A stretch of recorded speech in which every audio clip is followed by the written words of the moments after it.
ਦੁਨੀਆ ਭਰ ਵਿੱਚ ਟੀਵੀ 84 ਦੇਖ ਰਹੇ ਸਮੂਹ ਦਰਸ਼ਕਾਂ ਨੂੰ ਜੀ ਆਇਆਂ ਨੂੰ ਕਹਿਣਾ। ਅੱਜ ਪੰਜਾਬ ਦੀ ਸਿਆਸਤ ਦੇ ਵਿੱਚ ਬੜਾ ਗਰਮ ਦਿਨ ਰਿਹਾ। ਪੰਜਾਬ ਦੇ ਲੋਕਾਂ ਵੱਲੋਂ ਬੜਾ ਭਾਰੀ ਬਹੁਮਤ ਦੇ ਕੇ ਆਮ ਆਦਮੀ ਪਾਰਟੀ ਨੂੰ ਸੱਤਾ ਦੇ ਵਿੱਚ ਲਿਆਂਦਾ ਗਿਆ ਤੇ ਸੱਤਾ ਵਿੱਚ ਆਉਣ ਤੋਂ ਬਾਅਦ ਭਾਵੇਂ ਕਿ ਆਮ ਆਦਮੀ ਪਾਰਟੀ ਨੇ ਕਈ ਪ੍ਰੋਗਰਾਮ ਉਲੀਕੇ, ਰੈਲੀਆਂ ਉਲੀਕੀਆਂ, ਖਟਕੜ ਕਲਾਂ ਦੀ ਇੱਕ ਵੱਡਾ ਸਹੁੰ ਚੁੱਕ ਸਮਾਗਮ ਉਲੀਕਿਆ ਤੇ ਉਸ ਤੋਂ ਬਾਅਦ ਮੰਤਰੀ ਮੰਡਲ ਦੇ ਵਿੱਚ ਵੀ ਜਿਹੜੇ ਐਮਐਲਏ ਸੀ ਉਹਨਾਂ ਦੇ ਨਾਂ ਜਿਹੜੇ ਆ ਉਹ ਸਾਹਮਣੇ ਆ ਗਏ ਸੀ ਕਿ ਕਿਹਨਾਂ ਨੂੰ ਮੰਤਰੀ ਮੰਡਲ ਦੀ ਸਹੁੰ ਜਿਹੜੀ ਚੁਕਾਈ ਗਈ ਕੁਝ ਐਮਐਲਏ ਨੂੰ। ਪਰ ਜਿਹੜੇ ਅੱਜ ਵਿਭਾਗ ਆ ਜਿਹੜੇ ਉਹ ਵੰਡੇ ਗਏ ਨੇ।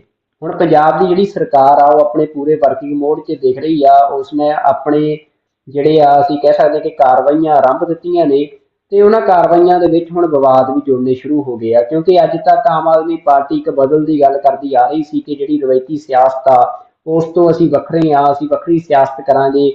ਪਰ ਕਿਉਂਕਿ ਅਮਲ ਹੁਣ ਪਹਿਲੀ ਵਾਰ ਸੱਤਾ 'ਚ ਆਏ ਨੇ ਤਾਂ ਉਹ ਜਿਹੋ ਜਿਹੇ ਅਮਲ ਨੇ ਅੱਜ ਤੋਂ ਅਸੀਂ ਕਹਿ ਸਕਦੇ ਹਾਂ ਕਿ ਉਹ ਸ਼ੁਰੂ ਹੋ ਚੁੱਕੇ ਨੇ। ਹਾਲਾਂਕਿ ਜੇ ਪਿਛਲੇ ਦਿਨਾਂ ਦੀਆਂ ਕਾਰਵਾਈਆਂ ਵੀ ਦੇਖਣੀਆਂ ਹੋਣ, ਜਿਵੇਂ ਸਹੁੰ ਚੁੱਕ ਸਮਾਗਮ ਹੋਏ ਆ ਜਾਂ ਜਿਵੇਂ ਸਰਕਾਰੀ ਬੱਸਾਂ ਦੀ ਵਰਤੋਂ ਕਰਕੇ ਵੱਡੀਆਂ ਰੈਲੀਆਂ ਲਿਖੀਆਂ ਗਈਆਂ ਨੇ, ਉਹ ਵੀ ਸਵਾਲਾਂ ਦੇ ਘੇਰੇ 'ਚ ਸੀ। ਪਰ ਅੱਜ ਜਿਹੜਾ ਆ ਜਿਹੜੇ ਫੈਸਲੇ ਅਸੀਂ ਕਹਿ ਸਕਦੇ ਹਾਂ ਕਿ ਇੱਕ ਸਰਕਾਰ ਦੇ ਬਤੌਰ ਆਉਣੇ ਜਿਹੜੇ ਆ ਉਹ ਸ਼ੁਰੂ ਹੋ ਗਏ ਆ ਜਾਂ ਇੱਕ ਵਿਧਾਨਕਾਰ ਜਿਹੜੇ ਨਵੇਂ ਬਣੇ ਆ ਉਹਨਾਂ ਨੇ ਬਤੌਰ ਵਿਧਾਨਕਾਰ ਜਿਹੜੇ ਆ ਆਪਣੀਆਂ ਪਾਵਰਸ ਨੂੰ ਯੂਜ਼ ਕਰਨਾ ਸ਼ੁਰੂ ਕੀਤਾ। ਤਾਂ ਉਹਦੇ ਵਿੱਚ ਜਿਹੜਾ ਸਭ ਤੋਂ ਇੱਕ ਬੜਾ ਫੈਸਲਾ ਜਿਹੜਾ ਕਿ ਬੜੇ ਵੱਡੇ ਅੱਜ ਸਵਾਲਾਂ ਦੇ ਵਿੱਚ ਆਮ ਆਦਮੀ ਪਾਰਟੀ ਨੂੰ ਲੈ ਆਇਆ ਉਹ ਰਾਜ ਸਭਾ ਮੈਂਬਰਾਂ ਦੀ ਜਿਹੜੀ ਨੋਮੀਨੇਸ਼ਨ ਆ ਉਸ ਦਾ ਮਸਲਾ ਆ। ਕਿ ਅਸੀਂ ਪਹਿਲਾਂ ਵੀ ਇਸ ਤੇ ਦੁਪਹਿਰੇ ਹੀ ਤੁਹਾਨੂੰ ਇੱਕ ਅਪਡੇਟ ਦਿੱਤੀ ਸੀ ਕਿ ਜਿਹੜੇ 5 ਰਾਜ ਸਭਾ ਦੇ ਮੈਂਬਰ ਪੰਜਾਬ ਦੇ ਵਿੱਚੋਂ ਕੁੱਲ 7 ਸੀਟਾਂ ਨੇ ਰਾਜ ਸਭਾ ਦੀਆਂ, ਜਿਹਦੇ ਵਿੱਚੋਂ 5 ਮੈਂਬਰਾਂ ਦੀ ਸੀਟ ਜਿਹੜੀ ਆ ਉਹਦੇ ਲਈ ਨੋਮੀਨੇਸ਼ਨ ਜਿਹੜੇ ਆ ਉਹ ਭਰੇ ਜਾਣੇ ਸੀ। ਤੇ ਕਿਉਂਕਿ 92 ਸੀਟਾਂ ਆਮ ਆਦਮੀ ਪਾਰਟੀ ਦੀਆਂ ਨੇ, ਅਸੀਂ ਤੁਹਾਨੂੰ ਦੱਸ ਦਈਏ ਕਿ ਰਾਜ ਸਭਾ ਜਿਹੜਾ ਆ ਅਪਰ ਹਾਊਸ ਆ ਪਾਰਲੀਮੈਂਟ ਦਾ, ਭਾਰਤੀ ਸੰਸਦ ਦਾ, ਜਿਹਦੇ ਵਿੱਚ ਜਿਹੜੀਆਂ ਰਾਜਾਂ ਦੀਆਂ ਵਿਧਾਨ ਸਭਾਵਾਂ ਹੁੰਦੀਆਂ ਨੇ ਉਹਦੇ ਵਿੱਚ ਜਿਹੜੇ ਐਮਐਲਏ ਹੁੰਦੇ ਨੇ ਉਹ ਵੋਟ ਪਾਉਂਦੇ ਨੇ। ਉਹਨਾਂ ਦੀਆਂ ਜਿਹੜੀ ਵੋਟ ਜਿੰਨੇ ਐਮਐਲਏ ਨੇ ਕੁੱਲ ਉਹਨਾਂ ਨੂੰ ਡਿਵਾਈਡ ਕਰਕੇ ਜਿਹੜੀਆਂ ਸੀਟਾਂ ਬਣਦੀਆਂ ਨੇ ਤੇ ਐਮਐਲਏ ਦੀ ਵੋਟ ਦੇ ਨਾਲ ਹੀ ਜਿਹੜੇ ਆ ਰਾਜ ਸਭਾ ਮੈਂਬਰ ਨੋਮੀਨੇਟ ਹੁੰਦੇ ਨੇ। ਤਾਂ ਸਵੇਰ ਦਾ ਹੀ ਇਹ ਬੜਾ ਵਿਵਾਦ ਦਾ ਵਿਸ਼ਾ ਬਣਿਆ ਹੋਇਆ ਕਿ ਜਿਹੜੇ ਮੈਂਬਰਸ ਨੂੰ ਨੋਮੀਨੇਟ ਕੀਤਾ ਹੈ ਆਮ ਆਦਮੀ ਪਾਰਟੀ ਨੇ, ਕਿਉਂਕਿ 92 ਐਮਐਲਏ ਆਮ ਆਦਮੀ ਪਾਰਟੀ ਦੇ ਸੀ, ਤਾਂ ਜਿਹੜੀ ਇੱਕ ਲਿਸਟ ਜਿਹੜੀ ਆ ਕਿਹਾ ਜਾ ਰਿਹਾ ਕਿ ਦਿੱਲੀ ਤੋਂ ਲਿਸਟ ਆਈ ਆ, ਪੰਜਾਬ ਦੇ ਐਮਐਲਏ ਨੇ ਮਹਿਜ਼ ਉਸ ਦੇ ਉੱਤੇ ਮੋਹਰ ਲਾਉਣੀ ਆ ਕਿ ਅੱਜ ਜਦੋਂ ਸੈਸ਼ਨ ਵਿਧਾਨ ਸਭਾ ਦਾ ਖਤਮ ਹੋਇਆ ਤਾਂ ਉਸ ਤੋਂ ਬਾਅਦ ਪੱਤਰਕਾਰਾਂ ਨੇ ਜਦੋਂ ਇਹਨਾਂ ਨੋਮੀਨੇਸ਼ਨ ਬਾਰੇ ਸਵਾਲ ਕੀਤੇ ਨੇ ਐਮਐਲਏ ਨੂੰ, ਤਾਂ ਐਮਐਲਏ ਦਾ ਇਹ ਕਹਿਣਾ ਸੀ ਕਿ ਸਾਨੂੰ ਨਹੀਂ ਪਤਾ ਕਿ ਕਿਹੜੇ ਜਿਹੜੇ ਬੰਦੇ ਆ ਉਹ ਲਾਏ ਜਾ ਰਹੇ ਆ ਜਾਂ ਉਹ ਲਾਉਣਗੇ। ਮਤਲਬ ਉਹ ਕਹਿੰਦੇ ਕਿ ਪਾਰਟੀ ਦਾ ਫੈਸਲਾ ਆ।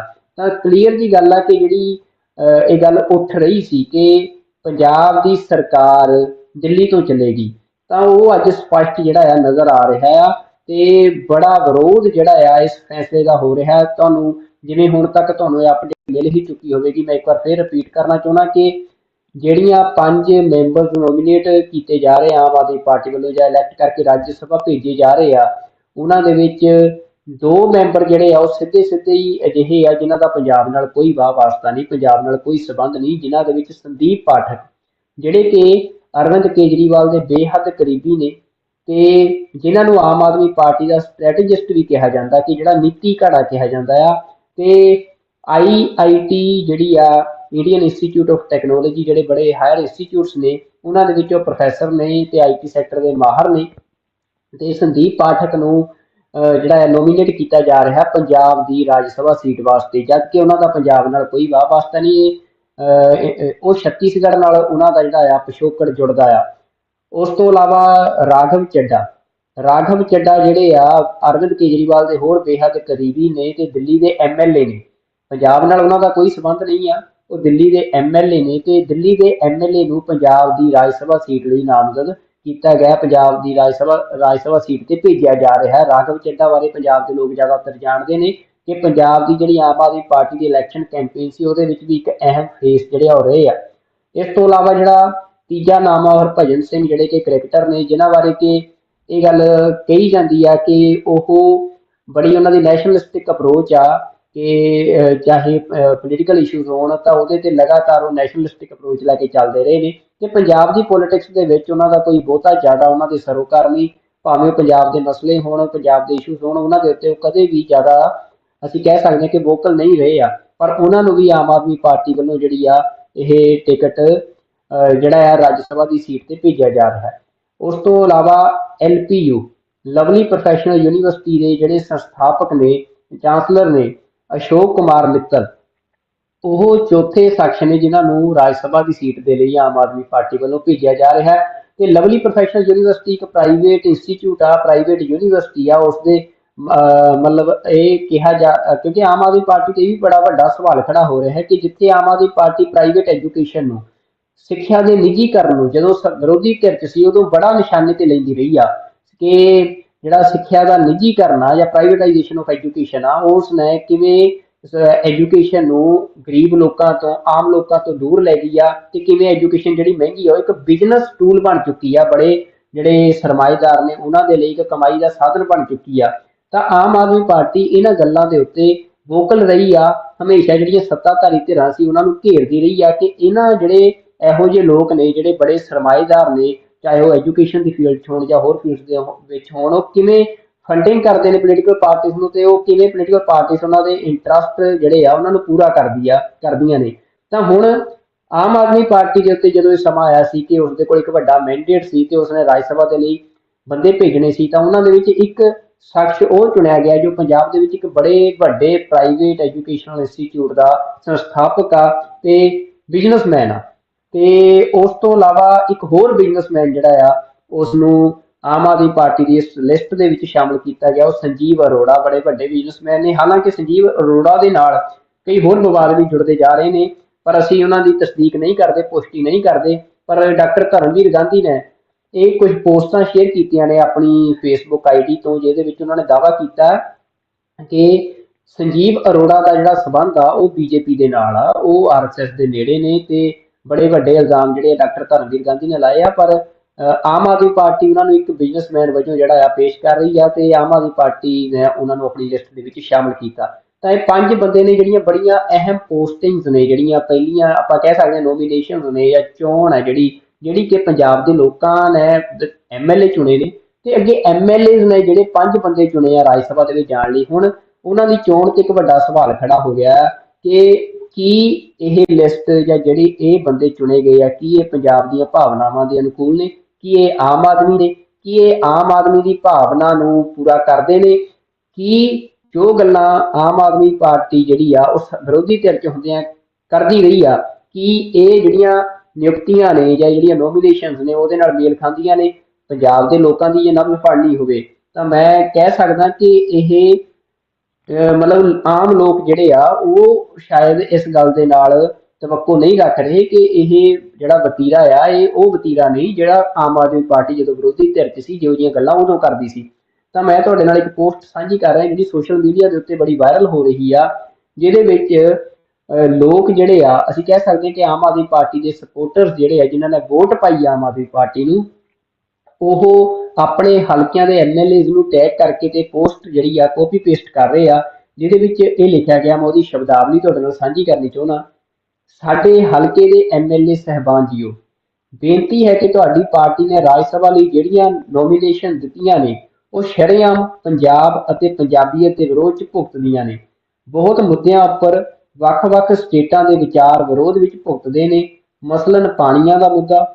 ਇਹੋ ਜਿਹੇ ਵਿੱਚ ਕਿਸੇ ਹੋਰ ਸਟੇਟ ਦਾ ਬੰਦਾ ਕਿਵੇਂ ਇਨਸਾਫ ਕਰ ਸਕਦਾ ਹੈ? ਨਾਲ ਹੀ ਉਹਨਾਂ ਲੋਕਾਂ ਨੂੰ ਨੋਮੀਨੇਸ਼ਨ ਦੇਣੀ ਜੋ ਪੰਜਾਬ ਵੱਲੋਂ ਚਲਾਏ ਕਿਸਾਨ ਅੰਦੋਲਨ ਵਿੱਚ ਕਿਸਾਨਾਂ ਤੇ ਆਮ ਲੋਕਾਂ ਦੇ ਹੱਕ ਵਿੱਚ ਨਹੀਂ ਖੜੇ, ਵਿਰੋਧ ਵਿੱਚ ਭੁਗਤੇ, ਕੀ ਤੁਹਾਨੂੰ ਸਹੀ ਲੱਗਦੀ ਹੈ? ਤੁਸੀਂ ਇੱਕ ਪੰਜਾਬੀ ਤੇ ਲੋਕਾਂ ਦੇ ਨੁਮਾਇੰਦੇ ਵਜੋਂ ਕੀ ਇਸ ਦੇ ਹੱਕ ਵਿੱਚ ਹੋ? ਕਿਰਪਾ ਕਰਕੇ ਸਪਸ਼ਟ ਜ਼ਰੂਰ ਕਰਿਓ। ਨਾਲ ਹੀ ਮੈਂ ਮੇਰੇ ਹਲਕੇ ਦੇ ਨਾਲ ਲੱਗਦੇ ਹਲਕਿਆਂ ਦੇ MLA ਸਹਿਬਾਨ, ਜਿਵੇਂ ਇਹ ਜਸਵੀਰ ਵੱਲੋਂ ਸਾਂਝਾ ਕੀਤਾ ਗਿਆ ਆ, ਉਸ ਨੇ ਆਪਣੇ ਹਲਕੇ ਦੇ ਜਿਹੜੇ ਨੇੜਲੇ ਹਲਕੇ ਆ ਉਹਨਾਂ ਦੇ ਜਿਹੜੇ MLA ਨੇ, ਕੁਲਵੰਤ ਸਿੰਘ ਬਾਜ਼ੀਗਰ, MLA ਹਰਪਾਲ ਸਿੰਘ ਚੀਮਾ ਨੂੰ ਵੀ ਆਪਣੀ ਸਥਿਤੀ ਆਪਣੇ ਲੋਕਾਂ ਦੇ ਵਿੱਚ ਜਾ ਕੇ ਸਪਸ਼ਟ ਕਰਨ ਦਾ ਨਿਯੋਤਾ ਦਿੰਦਾ ਹਾਂ। ਉਮੀਦ ਹੈ ਲੋਕਾਂ ਵਿੱਚ ਖੜ ਕੇ ਆਪਣੀ ਗੱਲ ਸਮਝਾਓਗੇ। ਬੰਦੇ ਨੇ ਅੱਗੇ ਆਪਣਾ ਨਾਮ ਲਿਖਿਆ ਆ। ਤਾਂ ਇਸ ਤਰ੍ਹਾਂ ਦੀਆਂ ਬੜੀਆਂ ਪੋਸਟਾਂ ਅੱਜ ਸੋਸ਼ਲ ਮੀਡੀਆ ਜਿਹੜਾ ਕਿ ਲੋਕਾਂ ਦੀ ਆਵਾਜ਼ ਆ, ਸੋਸ਼ਲ ਮੀਡੀਆ ਹੀ ਹੁਣ ਸਰਕਾਰਾਂ ਤੈਅ ਕਰਦਾ ਆ। ਸੋਸ਼ਲ ਮੀਡੀਆ ਦੀਆਂ ਬੇਸਿਕ ਸਰਕਾਰਾਂ ਬਣਾਉਣ ਦੇ ਵਿੱਚ ਇੱਕ ਵੱਡਾ ਰੋਲ ਪਲੇ ਕਰਦੀਆਂ ਨੇ। ਅਰਬਾਂ ਰੁਪਇਆ ਪਾਰਟੀਆਂ ਨੇ ਸੋਸ਼ਲ ਮੀਡੀਆ ਦੇ ਉੱਤੇ ਲੋਕਾਂ ਨੂੰ ਪ੍ਰਭਾਵਿਤ ਕਰਨ ਲਈ ਖਰਚਿਆ। ਤਾਂ ਹੁਣ ਆਮ ਆਦਮੀ ਜਿਹੜਾ ਆ ਉਹ ਸੋਸ਼ਲ ਮੀਡੀਆ ਤੇ ਕੀ ਬੋਲ ਰਿਹਾ ਹੈ ਕਿ ਸਰਕਾਰ ਇਸ ਗੱਲ ਨੂੰ ਵੀ ਸੁਣੇਗੀ, ਤਾਂ ਕੀ ਬੋਲ ਰਿਹਾ ਸੀ ਉਹ ਤੁਹਾਨੂੰ ਦੱਸਿਆ ਆ।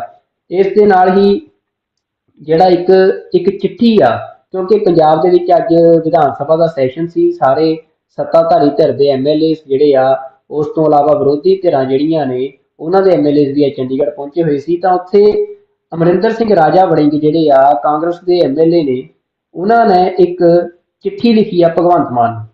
ਤਾਂ ਉਹ ਆਪਣੀ ਚਿੱਠੀ ਵਿੱਚ ਕੀ ਲਿਖਦੇ ਨੇ? ਸਤਿਕਾਰਯੋਗ ਸ਼੍ਰੀ ਭਗਵੰਤ ਮਾਨ ਜੀ, ਮੁੱਖ ਮੰਤਰੀ ਪੰਜਾਬ, ਸਤਿ ਸ਼੍ਰੀ ਅਕਾਲ। ਪੰਜਾਬ ਦੀਆਂ ਵਿਧਾਨ ਸਭਾ ਚੋਣਾਂ ਵਿੱਚ ਪੰਜਾਬ ਦੇ ਲੋਕਾਂ ਨੇ ਬਹੁਤ ਵੱਡਾ ਫਤਵਾ ਦੇ ਕੇ ਤੁਹਾਡੇ ਉੱਪਰ ਪੂਰਨ ਵਿਸ਼ਵਾਸ ਜਤਾਇਆ ਹੈ। ਪੰਜਾਬ ਦੇ ਇਤਿਹਾਸ ਵਿੱਚ ਪਹਿਲੀ ਵਾਰ ਇੱਕ ਆਮ ਪਰਿਵਾਰ ਤੋਂ ਉੱਠ ਕੇ ਕੋਈ ਵਿਅਕਤੀ ਇਸ ਮੁਕਾਮ ਤੱਕ ਪਹੁੰਚਿਆ ਹੈ। ਤੁਸੀਂ ਸ਼ੁਰੂ ਤੋਂ ਹੀ ਪੰਜਾਬ ਅਤੇ ਪੰਜਾਬੀਅਤ ਦੀ ਗੱਲ ਕਰਦੇ ਆ ਰਹੇ ਹੋ।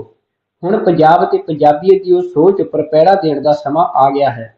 ਮੈਂ ਆਸ ਕਰਦਾ ਹਾਂ ਕਿ ਆਉਣ ਵਾਲੀਆਂ ਰਾਜ ਸਭਾ ਚੋਣਾਂ ਵਿੱਚ ਤੁਸੀਂ ਪੰਜਾਬ ਦੇ ਹੀ ਨੁਮਾਇੰਦੇ ਭੇਜ ਕੇ ਪੰਜਾਬ ਅਤੇ ਪੰਜਾਬੀਅਤ ਦੀ ਆਵਾਜ਼ ਬੁਲੰਦ ਕਰੋਗੇ। ਰਾਜ ਸਭਾ ਵਿੱਚ ਭੇਜਿਆ ਜਾਣ ਵਾਲਾ ਹਰ ਵਿਅਕਤੀ ਉਹ ਹੋਵੇ ਜੋ ਭਾਵੇਂ ਤੁਹਾਡੀ ਪਾਰਟੀ ਦਾ, ਪੰਜਾਬ ਦਾ ਕੋਈ ਜੁਝਾਰੂ ਅਤੇ ਅਣਥੱਕ ਵਰਕਰ ਜਿਸ ਨੇ ਪਿਛਲੇ ਸਾਲਾਂ ਵਿੱਚ ਪਾਰਟੀ ਨੂੰ ਮਜ਼ਬੂਤ ਕਰਨ ਲਈ ਸਖਤ ਮਿਹਨਤ ਕੀਤੀ ਹੋਵੇ, ਜਾਂ ਕੋਈ ਵੀ ਪੰਜਾਬੀ ਜਿਸ ਨੂੰ ਪੰਜਾਬ ਦੀ ਰੂਹ ਨਾਲ ਪਿਆਰ ਹੋਵੇ। ਤੁਸੀਂ ਜਾਣਦੇ ਹੋ ਕਿ ਦਿੱਲੀ ਕਈ ਵਾਰ ਪੰਜਾਬ ਨਾਲ ਵਿਤਕਰਾ ਕਰ ਜਾਂਦੀ ਹੈ, ਪਰ ਮੈਂ ਤੁਹਾਡੇ ਤੋਂ ਪੂਰਨ ਉਮੀਦ ਕਰਦਾ ਹਾਂ ਕਿ ਤੁਸੀਂ ਰਾਜ ਸਭਾ ਵਿੱਚ ਪੰਜਾਬ ਤੋਂ ਪੰਜਾਬ ਲਈ ਆਵਾਜ਼ ਬੁਲੰਦ ਕਰਨ ਵਾਲੇ ਵਿਅਕਤੀਆਂ ਨੂੰ ਭੇਜੋਗੇ, ਤਾਂ ਜੋ ਪੂਰੀ ਦੁਨੀਆ ਦੇ ਕੋਨੇ-ਕੋਨੇ ਵਿੱਚ ਬੈਠੇ ਪੰਜਾਬੀ ਆਪਣੇ ਮਾਨ ਸਾਹਿਬ ਤੇ ਮਾਣ ਮਹਿਸੂਸ ਕਰ ਸਕਣ। ਧੰਨਵਾਦ ਸਹਿਤ ਅਮਰਿੰਦਰ ਸਿੰਘ ਰਾਜਾ ਵੜਿੰਗ, ਐਮਐਲਏ ਗਿੱਦੜਬਾਹਾ। ਤਾਂ ਇਹ ਰਾਜਾ ਵੜਿੰਗ ਨੇ ਵੀ ਇੱਕ ਜਿਹੜਾ ਆਪਾਂ ਕਹਿ ਸਕਦੇ ਇੱਕ ਪੋਲੀਟੀਕਲ ਸਟੇਟਮੈਂਟ ਵੀ ਉਹਨਾਂ ਦੀ ਇਹਨੂੰ ਕਿਹਾ ਜਾ ਸਕਦਾ, ਪਰ ਮਸਲਾ ਇਹ ਕਿ ਪੋਲੀਟੀਕਲ ਸਟੇਟਮੈਂਟ ਦੇਣ ਲਈ ਇਹ ਮਾਹੌਲ ਬਣਾਇਆ ਕਿਸ ਨੇ? ਆਮ ਆਦਮੀ ਪਾਰਟੀ ਦੀ ਸਰਕਾਰ ਜਿਹੜੀ ਆ ਉਸ ਦੇ ਕੋਲ ਹੁਣ ਸੱਤਾ ਆਈ ਆ, ਆਮ ਆਦਮੀ ਪਾਰਟੀ ਕੋਲ ਸੱਤਾ ਆਈ ਆ। ਤਾਂ ਸੱਤਾ ਆਉਣ ਤੋਂ ਬਾਅਦ ਇਹ ਜਿਹੜਾ ਫੈਸਲਾ ਆ ਉਸ ਤੇ ਹੁਣ ਪੰਜਾਬ ਦੇ ਲੋਕਾਂ ਦਾ ਰਿਐਕਸ਼ਨ ਤਾਂ ਜੱਗ ਜਾਰ ਆ। ਤੁਸੀਂ ਸੋਸ਼ਲ ਮੀਡੀਆ ਖੋਲੋ, ਪੰਜਾਬ ਦਾ ਸੋਸ਼ਲ ਮੀਡੀਆ ਖੋਲੋ, ਹੋ ਸਕਦਾ ਕਿ ਆਪ ਦੇ ਸਮਰਥਕ ਵੀ ਵੱਡੀ ਗਿਣਤੀ 'ਚ ਹੋਣ, ਪਰ ਆਪ ਦੇ ਸਮਰਥਕ ਗੈਰ ਹਾਜ਼ਰ ਨੇ, ਉਹ ਚੁੱਪ ਨੇ। ਚੁੱਪ ਕਿਉਂ ਨੇ? ਕਿਉਂਕਿ ਉਹ ਵੀ ਫੈਸਲੇ ਨਾਲ ਸਹਿਮਤ ਨਹੀਂ ਆ। ਆਮ ਤੌਰ ਤੇ ਹੁੰਦਾ ਸੀ ਕਿ ਆਮ ਆਦਮੀ ਪਾਰਟੀ ਦੇ ਖਿਲਾਫ ਜਦੋਂ ਸੋਸ਼ਲ ਮੀਡੀਆ ਦੇ ਉੱਤੇ ਕੋਈ ਵੀ ਪੋਸਟ ਪੈਂਦੀ ਸੀ ਤਾਂ ਬੜਾ ਵਿਰੋਧ, ਤਿੱਖਾ ਵਿਰੋਧ ਆਮ ਆਦਮੀ ਪਾਰਟੀ ਦੇ ਸਮਰਥਕ ਉਸ ਪੋਸਟ ਦਾ ਕਰਦੇ ਸੀ, ਪਰ ਇਸ ਮਸਲੇ ਦੇ ਉੱਤੇ ਉਹ ਵੀ ਚੁੱਪ ਨੇ। ਆਖਰ ਨੂੰ ਆਮ ਆਦਮੀ ਪਾਰਟੀ ਦੇ ਜਿਹੜੇ ਸਮਰਥਕ ਨੇ ਉਹ ਵੀ ਤਾਂ ਪੰਜਾਬੀ ਨੇ, ਉਹਨਾਂ ਦੇ ਅੰਦਰ ਵੀ ਪੰਜਾਬੀਅਤ ਆ। ਤੇ ਜਿਹੜੀ ਗੱਲ ਬਾਰ-ਬਾਰ ਜਿਹੜੇ ਸਿਆਸੀ ਮਾਹਰ ਕਹਿ ਰਹੇ ਨੇ ਕਿ ਜਿਹੜੀ ਜਿੱਤ ਆ, ਇਹ ਜਿੱਤ ਆਮ ਆਦਮੀ ਪਾਰਟੀ ਦੀ ਨਹੀਂ ਹੋਈ ਆ, ਇਹ ਹਾਰ ਹੋਈ ਆ ਰਵਾਇਤੀ ਸਿਆਸੀ ਧਿਰਾਂ ਦੀ। ਪਰ ਆਮ ਆਦਮੀ ਪਾਰਟੀ ਹੁਣ ਜਿਹੜੇ ਫੈਸਲੇ ਲੈ ਰਹੀ ਆ ਤਾਂ ਉਸ ਦੇ ਵਿੱਚ ਹੁਣ ਲੋਕ ਸ਼ਾਇਦ ਨਿਰਾਸ਼ ਹੋ ਰਹੇ ਨੇ। ਤਾਂ ਇਸ ਦੇ ਨਾਲ ਇੱਕ ਹੋਰ ਵੱਡੀ ਜਿਹੜੀ ਅਪਡੇਟ ਅਸੀਂ ਤੁਹਾਨੂੰ ਸ਼ੁਰੂਆਤ 'ਚ ਦੱਸਿਆ ਸੀ ਕਿ ਇਹ ਵਿਭਾਗਾਂ ਦੀ ਵੰਡ ਜਿਹੜੀ ਆ ਇੱਕ ਬਹੁਤ, ਇਹ ਵੀ ਬੜੀ ਅਹਿਮ ਖਬਰ ਆ ਪੰਜਾਬ ਦੇ ਅਗਲੇ 5 ਸਾਲਾਂ ਦੇ ਲਈ, ਕਿਉਂਕਿ ਕਿਹੋ ਜਿਹੀ ਸਰਕਾਰ ਬਣੀ ਆ, ਕਿਹੋ ਜਿਹੇ ਲੋਕ ਮੰਤਰੀ ਬਣੇ ਆ। ਤਾਂ ਉਸ ਦੇ ਵਿੱਚ ਅੱਜ ਇਹ ਜਿਹੜੇ ਵਿਭਾਗ ਨੇ ਉਹ ਵੰਡ ਦਿੱਤੇ ਗਏ ਆ, ਜਿਨ੍ਹਾਂ ਨੂੰ ਮੰਤਰੀ ਅਹੁਦੇ ਦੀ ਸਹੁੰ ਚੁਕਾਈ ਗਈ ਸੀ। ਤਾਂ ਅਸੀਂ ਤੁਹਾਨੂੰ ਦੱਸ ਦਈਏ ਕਿ ਜਿਹੜਾ ਬੜਾ ਅਹਿਮ ਵਿਭਾਗ ਆ, ਜਿਹੜਾ ਕਿ ਜਦੋਂ ਕੈਪਟਨ ਅਮਰਿੰਦਰ ਸਿੰਘ ਮੁੱਖ ਮੰਤਰੀ ਸੀ ਉਦੋਂ ਉਹਨਾਂ ਕੋਲ ਸੀ, ਜਦੋਂ ਪ੍ਰਕਾਸ਼ ਸਿੰਘ ਬਾਦਲ ਮੁੱਖ ਮੰਤਰੀ ਸੀ ਉਦੋਂ ਉਹਨਾਂ ਦੇ ਮੁੰਡੇ ਸੁਖਬੀਰ ਸਿੰਘ ਬਾਦਲ ਕੋਲ ਸੀ, ਉਹ ਵਿਭਾਗ ਆ ਗ੍ਰਹਿ ਵਿਭਾਗ, ਜਿਹੜਾ ਕਿ ਪੰਜਾਬ ਦੀ ਆਪਾਂ ਕਹਿ ਸਕਦੇ ਹਾਂ ਕਿ ਪੁਲਿਸ ਦਾ ਸਾਰਾ ਹੀ ਕਾਰਜ ਜਿਹੜਾ ਹੈ ਉਹਨੂੰ ਦੇਖਦਾ ਆ, ਸੁਰੱਖਿਆ ਦਾ ਸਾਰਾ ਕਾਰਜ ਲੋ ਐਂਡ ਆਰਡਰ ਨੂੰ ਦੇਖਦਾ ਆ। ਤਾਂ ਉਹ ਭਗਵੰਤ ਮਾਨ ਨੇ ਖੁਦ ਆਪਣੇ ਕੋਲ ਰੱਖਿਆ। ਤਾਂ ਉਹ ਸੀਐਮ ਦੇ ਪਰਿਵਾਰ ਵਿੱਚ ਹੀ ਜਿਵੇਂ ਰਵਾਇਤ ਚੱਲੀ ਆ ਰਹੀ ਆ, ਤਾਂ ਇਸ ਵਾਰ ਫੇਰ ਉਹ ਸੀਐਮ ਹਾਊਸ ਦੇ ਵਿੱਚ ਹੀ ਰਹੇਗਾ ਤੇ ਭਗਵੰਤ ਮਾਨ ਕੋਲ ਹੀ ਪੰਜਾਬ ਦਾ ਜਿਹੜਾ ਹੋਮ ਡਿਪਾਰਟਮੈਂਟ ਆ ਉਹ ਰਹੇਗਾ। ਉਸ ਤੋਂ ਬਾਅਦ ਹਰਪਾਲ ਚੀਮਾ ਜਿਹੜੇ ਆ ਦੂਜੀ ਵਾਰ ਵਿਧਾਇਕ ਬਣੇ ਨੇ, ਤੇ ਪਿਛਲੀ ਵਾਰ ਉਹ ਜਿਹੜੀ ਆਮ ਆਦਮੀ ਪਾਰਟੀ ਵਿਰੋਧੀ ਧਿਰ 'ਚ ਸੀ ਤਾਂ ਵਿਰੋਧੀ ਧਿਰ ਦੇ ਵੀ ਆਗੂ ਸੀ। ਤਾਂ ਉਹਨਾਂ ਨੂੰ ਸੂਬੇ ਦਾ ਫਾਈਨਾਂਸ ਮਿਨਿਸਟਰ ਬਣਾਇਆ ਗਿਆ ਆ, ਵਿੱਤ ਮੰਤਰੀ ਬਣਾਇਆ ਗਿਆ, ਖਜ਼ਾਨਾ ਮੰਤਰੀ ਬਣਾਇਆ ਗਿਆ। ਤਾਂ ਮਨਪ੍ਰੀਤ ਬਾਦਲ ਲਗਾਤਾਰ ਕਈ ਸਾਲ ਖਜ਼ਾਨਾ ਮੰਤਰੀ ਰਹੇ ਨੇ, ਵਿਚਾਲੇ ਕੁਝ ਸਮਾਂ ਲਈ ਢੀਂਡਸਾ ਸਾਹਿਬ ਰਹੇ, ਜਦੋਂ ਪਰਮਿੰਦਰ ਸਿੰਘ ਢੀਂਡਸਾ ਰਹੇ, ਜਦੋਂ ਮਨਪ੍ਰੀਤ ਬਾਦਲ ਜਿਹੜੇ ਆ ਉਹ ਪ੍ਰਕਾਸ਼ ਸਿੰਘ ਬਾਦਲ ਨੂੰ ਜਾਂ ਬਾਦਲ ਧਿਰ ਨੂੰ ਛੱਡ ਕੇ ਕਾਂਗਰਸ ਚਲੇ ਗਏ ਸੀ, ਤਾਂ ਪੀਪੀਪੀ ਉਹਨਾਂ ਨੇ ਆਪਣੀ ਬਣਾ ਲਈ ਸੀ, ਤਾਂ ਉਸ ਸਮੇਂ 'ਚ ਰਹੇ। ਪਰ ਹੁਣ ਇਹ ਵੀ ਹਰਪਾਲ ਚੀਮਾ ਪੰਜਾਬ ਦੇ ਖਜ਼ਾਨੇ ਦੀਆਂ ਚਾਬੀਆਂ ਹਰਪਾਲ ਚੀਮਾ ਕੋਲ ਹੋਣਗੀਆਂ। ਤਾਂ ਪੰਜਾਬ ਦਾ ਖਜ਼ਾਨਾ, ਆਮ ਆਦਮੀ ਪਾਰਟੀ ਲਗਾਤਾਰ ਇਹ ਗੱਲ ਕਹਿੰਦੀ ਰਹੀ ਹੈ ਜਦੋਂ ਵਿਰੋਧੀ ਧਿਰ 'ਚ ਸੀ ਕਿ ਪੰਜਾਬ ਦੇ ਖਜ਼ਾਨੇ ਨੂੰ ਲੁੱਟਿਆ ਜਾ ਰਿਹਾ, ਪੰਜਾਬ ਦਾ ਖਜ਼ਾਨਾ ਬਰਬਾਦ ਹੋ ਰਿਹਾ, ਪੰਜਾਬ ਕੰਗਾਲ ਹੋ ਰਿਹਾ, ਪੰਜਾਬ ਬਰਬਾਦ ਹੋ ਰਿਹਾ। ਤਾਂ ਇੱਥੇ ਹੁਣ ਜਿਹੜਾ ਆ ਵੀ ਹਰਪਾਲ ਚੀਮੇ ਦੇ ਕੋਲ ਚਾਬੀਆਂ ਨੇ ਤੇ ਮਨਪ੍ਰੀਤ ਬਾਦਲ ਦੀ ਗੱਲ ਤੋਂ ਕਿੰਨਾ ਕੁ ਫਰਕ ਪੈਂਦਾ, ਕਿਉਂਕਿ ਮਨਪ੍ਰੀਤ ਬਾਦਲ ਦੀ ਇਹ ਗੱਲ ਬੜੀ ਮਸ਼ਹੂਰ ਸੀ ਕਿ ਖਜ਼ਾਨਾ ਖਾਲੀ ਹੈ। ਤਾਂ ਹੁਣ ਖਜ਼ਾਨੇ ਦੀ ਕੀ ਸਥਿਤੀ ਹੈ, ਖਜ਼ਾਨੇ ਦਾ ਕੀ ਹਾਲ ਹੈ, ਹਰਪਾਲ ਚੀਮਾ ਦੱਸਣਗੇ। ਤੇ ਪਰ ਆਮ ਆਦਮੀ ਪਾਰਟੀ ਜਿਸ ਤਰੀਕੇ ਨਾਲ ਖਰਚੇ ਕਰ ਰਹੀ ਹੈ, ਜਿਵੇਂ ਸਹੁੰ ਚੁੱਕ ਸਮਾਗਮ ਤੇ ਖਰਚੇ ਹੋਏ, ਤਾਂ ਸ਼ਾਇਦ ਇਹ ਅੰਦਾਜ਼ਾ ਹਰਪਾਲ ਚੀਮਾ ਲਾ ਚੁੱਕੇ ਹੋਣਗੇ ਕਿ ਖਜ਼ਾਨਾ ਖਾਲੀ ਨਹੀਂ ਹੈ, ਖਜ਼ਾਨੇ 'ਚ ਬੜਾ ਪੈਸਾ ਆ। ਪਰ ਉਹ ਹੁਣ ਪੰਜਾਬ ਦੇ ਲੋਕਾਂ ਤੱਕ ਕਿਵੇਂ ਪਹੁੰਚਦਾ, ਇਹ ਦੇਖਣ ਵਾਲੀ ਗੱਲ ਹੋਵੇਗੀ। ਤਾਂ ਉਸ ਤੋਂ ਬਾਅਦ ਗੁਰਮੀਤ ਸਿੰਘ ਮੀਥੇਰ, ਇਹ ਵੀ ਦੂਜੀ ਵਾਰ ਵਿਧਾਇਕ ਬਣੇ ਨੇ। ਤਾਂ ਇਹਨਾਂ ਨੂੰ ਐਜੂਕੇਸ਼ਨ ਮਿਨਿਸਟਰ ਬਣਾਇਆ ਗਿਆ, ਸਿੱਖਿਆ ਮੰਤਰੀ ਬਣਾਇਆ ਗਿਆ। ਡਾਕਟਰ ਵਿਜੇ ਸਿੰਗਲਾ ਜਿਹੜੇ ਆ, ਇਹ ਹੈਲਥ ਮਿਨਿਸਟਰ ਇਹਨਾਂ ਨੂੰ ਬਣਾਇਆ ਗਿਆ। ਹਰਜੋਤ ਸਿੰਘ ਬੈਂਸ ਅਨੰਦਪੁਰ ਸਾਹਿਬ ਦੇ ਹਲਕੇ ਤੋਂ ਵਿਧਾਇਕ ਜਿੱਤੇ ਨੇ, ਇਹਨਾਂ ਨੂੰ ਲਾਅ ਐਂਡ ਟੂਰਿਜ਼ਮ ਮਿਨਿਸਟਰ ਬਣਾਇਆ ਗਿਆ। ਇਹ ਖੁਦ ਪੇਸ਼ੇ ਤੋਂ ਵਕੀਲ ਨੇ, ਤਾਂ ਇਹ ਲਾਅ ਐਂਡ ਟੂਰਿਜ਼ਮ ਮਿਨਿਸਟਰ ਹੋਣਗੇ। ਡਾਕਟਰ ਬਲਜੀਤ ਕੌਰ ਜਿਹੜੇ ਆ, ਉਹਨਾਂ ਨੂੰ social security woman and child development ਜਿਹੜਾ ਮਿਨਿਸਟਰ ਆ, ਉਹ ਬਣਾਇਆ ਗਿਆ ਆ। ਹਰਭਜਨ ਸਿੰਘ ਈਟੀਓ ਜਿਹੜੇ ਆ, ਉਹਨਾਂ ਨੂੰ ਪਾਵਰ ਮਿਨਿਸਟਰ ਬਣਾਇਆ ਗਿਆ ਆ।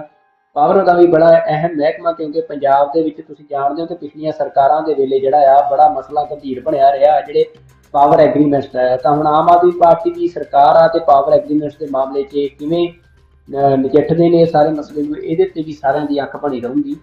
ਤਾਂ ਲਾਲ ਚੰਦ ਕਟਾਰੂ ਚੱਕ ਜਿਹੜੇ ਕਿ ਇਸ ਵਾਰ ਮੰਤਰੀ ਮੰਡਲ ਸ਼ਾਮਲ ਕੀਤੇ ਗਏ ਨੇ, ਕਮਿਊਨਿਸਟ ਵਿਚਾਰਧਾਰਾ ਦੇ ਆਗੂ ਨੇ। ਪਹਿਲਾਂ ਜਿਹੜੀ ਆ ਇੱਕ ਕਮਿਊਨਿਸਟ ਧਿਰ ਵੱਲੋਂ ਚੋਣਾਂ ਵੀ ਲੜਦੇ ਰਹੇ ਨੇ ਤੇ ਹੁਣ ਆਮ ਆਦਮੀ ਪਾਰਟੀ ਦਾ ਹਿੱਸਾ ਬਣੇ ਨੇ। ਇਹਨਾਂ ਨੂੰ ਫੂਡ ਐਂਡ ਸਪਲਾਈ ਡਿਪਾਰਟਮੈਂਟ ਜਿਹੜਾ ਆ ਦਿੱਤਾ ਗਿਆ ਹੈ। ਕੁਲਦੀਪ ਸਿੰਘ ਢਾਲੀਵਾਲ ਜਿਹੜੇ ਨੇ, ਇਹਨਾਂ ਨੂੰ minister of rural development and ਪੰਚਾਇਤੀ ਰਾਜ ਜਿਹੜਾ ਆ ਉਹ ਦਿੱਤਾ ਗਿਆ ਹੈ। ਲਾਲਜੀਤ ਸਿੰਘ ਭੁੱਲਰ ਜਿਹੜੇ ਆ, ਇਹ ਟਰਾਂਸਪੋਰਟ ਮਿਨਿਸਟਰ ਨੇ। ਲਾਲਜੀਤ ਸਿੰਘ ਭੁੱਲਰ ਬਾਰੇ ਵੀ ਦੱਸਦੇ ਆ ਕਿ ਇਹ ਸਿਆਸਤ 'ਚ ਨਵੇਂ ਨਹੀਂ ਆ, ਇਹ ਕਾਂਗਰਸ ਤੇ ਅਕਾਲੀ ਦਲ ਦੇ ਵਿੱਚ ਸਮੇਂ ਦਰ ਸਮੇਂ ਮਤਲਬ ਆਪਣੇ ਰੋਲ ਨਿਭਾਉਂਦੇ ਰਹੇ ਆ ਤੇ ਹੁਣ ਆਮ ਆਦਮੀ ਪਾਰਟੀ ਦਾ ਹਿੱਸਾ ਬਣੇ ਹੀ, ਤੇ ਇਹਨਾਂ ਨੂੰ ਟਰਾਂਸਪੋਰਟ ਮਿਨਿਸਟਰ ਬਣਾਇਆ ਗਿਆ। ਤੇ ਟਰਾਂਸਪੋਰਟ ਦਾ ਮਹਿਕਮਾ ਹੀ ਬੜਾ ਅਹਿਮ ਆ। ਤੁਸੀਂ ਜਾਣਦੇ ਹੋ ਕਿ ਕਿਵੇਂ ਅਮਰਿੰਦਰ ਸਿੰਘ ਰਾਜਾ ਵੜਿੰਗ ਨੇ ਜਿਹੜਾ, ਕਿਵੇਂ ਬਾਦਲ ਪਰਿਵਾਰ ਦਾ ਜਿਹੜਾ ਸਾਰਾ ਇੱਕ ਟਰਾਂਸਪੋਰਟ ਦਾ ਇੱਕ ਵੱਡਾ ਬਿਜ਼ਨਸ ਆ, ਉਸ ਨੂੰ ਕਿਵੇਂ ਨਿਸ਼ਾਨੇ ਤੇ ਲਿਆ ਸੀ। ਤੇ ਇਹ ਆਮ ਆਦਮੀ ਪਾਰਟੀ ਵੀ ਇਹ ਲਗਾਤਾਰ ਕਹਿੰਦੀ ਰਹੀ ਆ ਕਿ ਜਿਹੜਾ ਟਰਾਂਸਪੋਰਟ ਦੇ ਉੱਤੇ ਇੱਕ ਮਾਫੀਆ ਕਾਬਜ ਆ, ਟਰਾਂਸਪੋਰਟ ਮਾਫੀਆ ਕਾਬਜ ਆ, ਤੇ ਉਸ ਨੂੰ ਹੁਣ ਕਿਵੇਂ ਨਜਿੱਠਦੀ ਆ। ਤੇ ਲਾਲਜੀਤ ਸਿੰਘ ਭੁੱਲਰ ਇਸ ਮਹਿਕਮੇ ਦੀ ਅਗਵਾਈ ਕਰਨਗੇ। ਬ੍ਰਹਮ ਸ਼ੰਕਰ ਰਿੰਪਾ ਜਿਹੜੇ ਹੁਸ਼ਿਆਰਪੁਰ ਤੋਂ ਜਿੱਤੇ ਨੇ, ਉਹ ਡਿਜ਼ਾਸਟਰ ਮਿਨਿਸਟਰੀ ਤੇ ਵਾਟਰ ਮਿਨਿਸਟਰੀ ਜਿਹੜੀ ਆ ਉਸ ਦੇ ਵਿੱਚ ਉਹ ਮੰਤਰੀ ਰਹਿਣਗੇ। ਤਾਂ ਇਹ ਜਿਹੜੀ ਹੁਣ ਲਿਸਟ ਜਿਹੜੀ ਆ, ਉਹ ਮਹਿਕਮੇ, ਇਹਨਾਂ ਮਹਿਕਮਿਆਂ ਦੀ ਵੰਡ ਜਿਹੜੀ ਆ ਕਰ ਦਿੱਤੀ ਗਈ ਆ ਤੇ ਪੰਜਾਬ ਦੀ ਸਰਕਾਰ ਜਿਹੜੀ ਆ ਉਹ ਆਪਣੇ ਵਰਕਿੰਗ ਮੋਡ 'ਚ ਆ। ਪਰ ਕੰਮ ਜਿਹੜਾ ਕੀਤਾ ਆ, ਪਹਿਲਾ ਹੀ ਕੰਮ ਉਹ ਜਿਵੇਂ ਵਿਵਾਦਾਂ 'ਚ ਆਇਆ, ਵਿਵਾਦਾਂ 'ਚ ਕੀ ਆਇਆ ਵੀ ਪੰਜਾਬ ਦੇ ਦੀ ਹੋਂਦ ਤੇ ਹਮਲਾ ਮੰਨਿਆ ਜਾ ਰਿਹਾ ਕਿ ਇਤਿਹਾਸ 'ਚ ਪਹਿਲੀ ਵਾਰ ਹੋਇਆ ਕਿ ਕਿਸੇ ਗੈਰ ਪੰਜਾਬੀ ਨੂੰ ਪੰਜਾਬ ਦੀ ਰਾਜ ਸਭਾ ਸੀਟ ਦੇ ਉੱਤੇ ਬਿਠਾ ਦਿੱਤਾ ਗਿਆ ਹੋਵੇ। ਤੇ ਇਹ ਵੀ ਆਮ ਆਦਮੀ ਪਾਰਟੀ ਨੇ ਕੀਤਾ, ਇੱਕ ਨਵਾਂ ਇਤਿਹਾਸ ਬਣਾਇਆ।